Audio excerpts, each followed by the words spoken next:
as investment advice or a recommendation to buy shares in the company featured. Welcome to this Stockbox interview.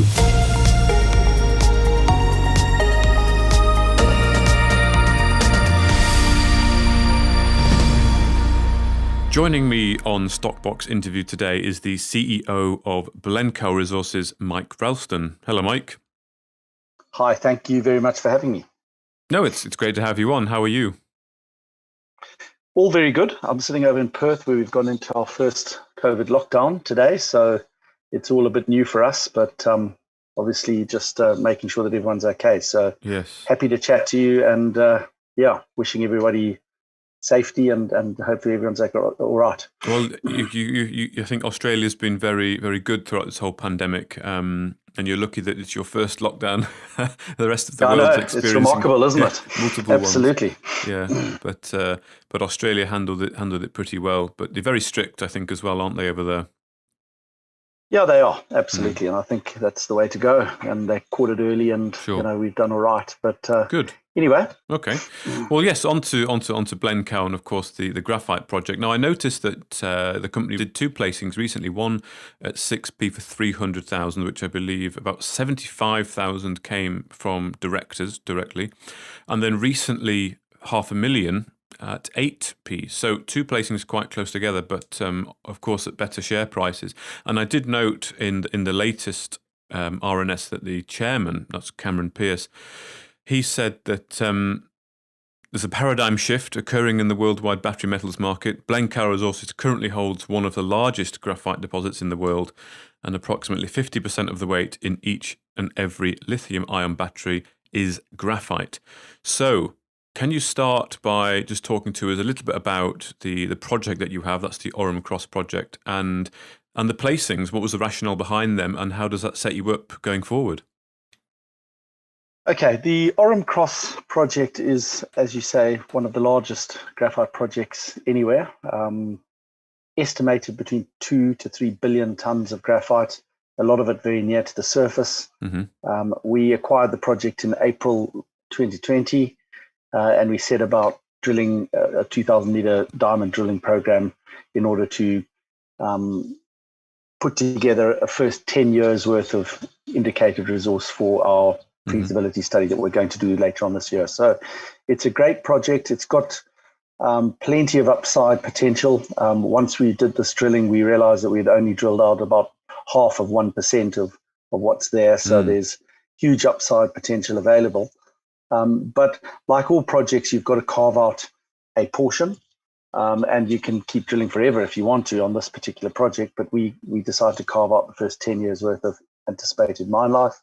And get on with taking those samples, getting them assayed and getting them met tested for understanding what the end product's going to look like. So we've been quick off the blocks, even despite COVID lockdowns in UK and Uganda, in Australia where we are. So there's been some challenges, but we've made progress.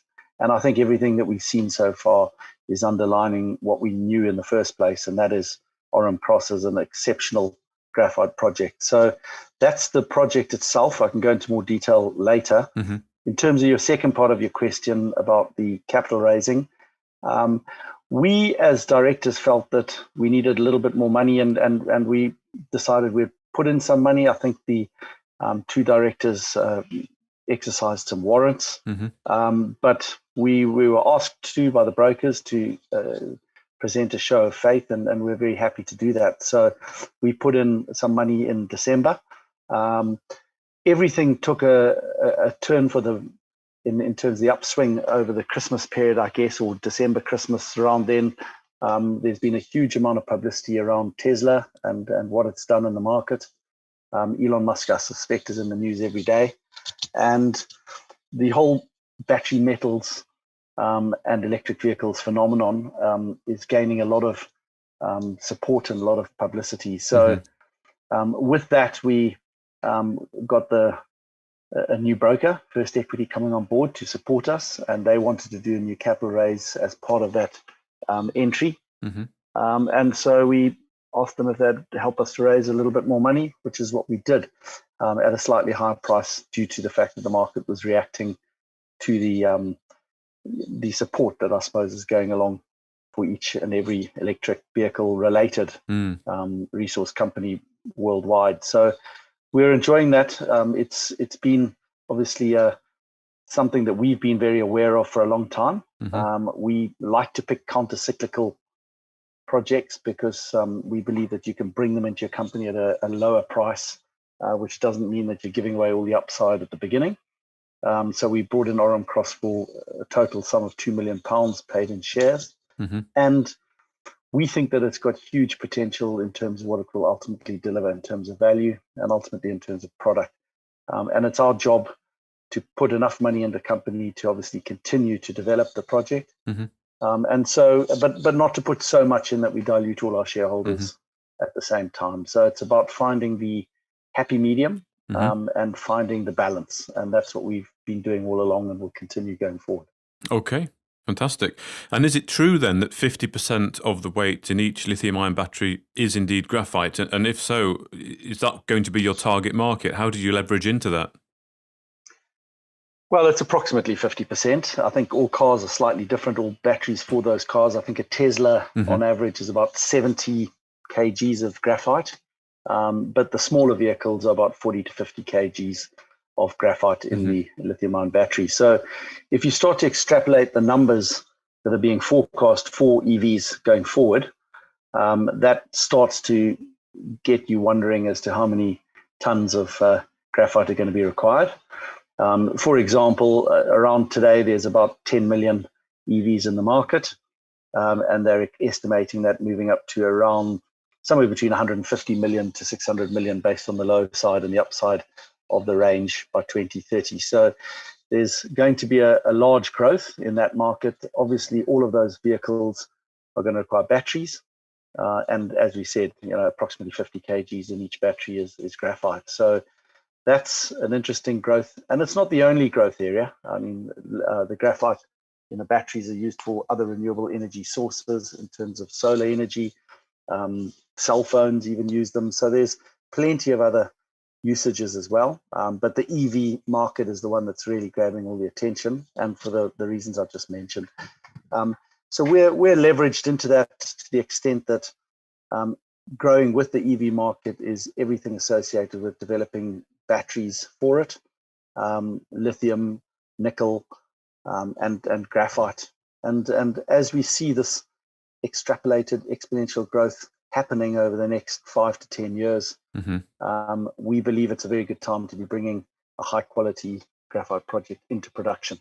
So that's our plan. And I think that the production scenario for us is around 2024. So that's actually lining up for when the market analysts are forecasting the demand, supply and balance to really kick in. So it's very good timing, and we're going to keep developing.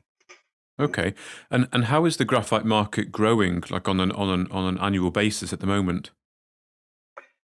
Well, the graphite market has been growing quite phenomenally. It started off around about 250,000 tons 4 or 5 years ago. We're now towards 1.5 million tons per annum. So it's moving very quickly. But I think the real growth area is going to be when the EVs themselves start to just take off. It's a bit of a hockey stick type of curve on the graph. And obviously, as it starts to get into the vertical part of that, it's going to be requiring a lot more graphite. There's talk of it growing towards 3, 4, 5 million tons per annum. We've got to wait and see how that goes. There've been lots of forecasts in the past, but I think that we're starting to see real change on the ground, and that's happening. There's a lot of auto manufacturers who are making huge targets in terms of their own EV fleets. There's a lot of governments that are coming in and putting support in with their own agendas. And there's a generational transition in terms of, well, not just the young people, but everybody in terms of the demand for these cars going forward. So it's pretty exciting. And we think it's here to stay, and it's going to keep growing. Okay. Now, just on the size and the scale and, of course, what's going on at the project at the moment, I was reading the presentation and I understand the project size is actually 525,000 hectares, which is about, I think, 2,000 square miles. So it's a huge area. And is it right at the moment you're working on the JORC resource? and that JORC resource is only going to represent less than 1% of the total area. Yeah, it's not so much the total area as the total deposit. Okay. So obviously the area itself is not thousands of square miles. We're just talking in terms of hectares here rather than square miles. Sure. But it doesn't really matter because it's obviously what's underneath that does matter. And we're seeing graphite at Orom-Cross that presents its surface, and it's continuing down to fairly deep. But we're going to be talking about mining between, I guess, surface and 20 to 25 meters. So the areas that we've drilled out are very small in terms of the total area. And I think the thing that's going to drive this project in terms of production quantities is how much the market can absorb rather than how much we can produce. And we want to develop a project that can be modularized and can upscale quickly and efficiently as we predict the market moves and grows and requires more graphite, not just in the next decade, but obviously going forward beyond that as well. Okay. And a final thought then, Mike, what would you say the biggest value driver or drivers in the next 3 to 6 months? Well, we've got a lot of assay results that will be coming out quite soon, and they're looking pretty good. So I'm happy to say that we're going to have some news flow in that regard quite soon. Okay. We've got a JORC resource that's going to be happening. It's our maiden JORC resource, which we can then use to go forward into a preliminary economic assessment of the project, potentially a scoping study, but very definitely so a pre-feasibility study all before the end of this calendar year. We've also got metallurgical test work that's happening. The key part of graphite is not all graphite will be used for EVs.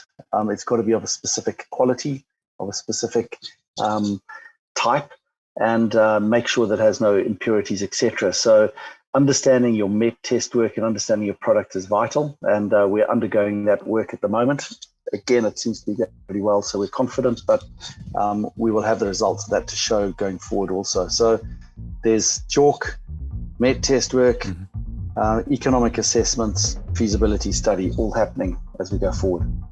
Okay, well, Mike Ralston there, the CEO of Blencowe Resources, thank you very much for joining us.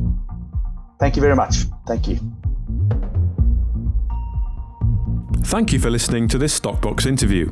For more information, interviews and videos, visit our website at stockboxmedia.com or give us a follow on Twitter by searching @StockboxMedia.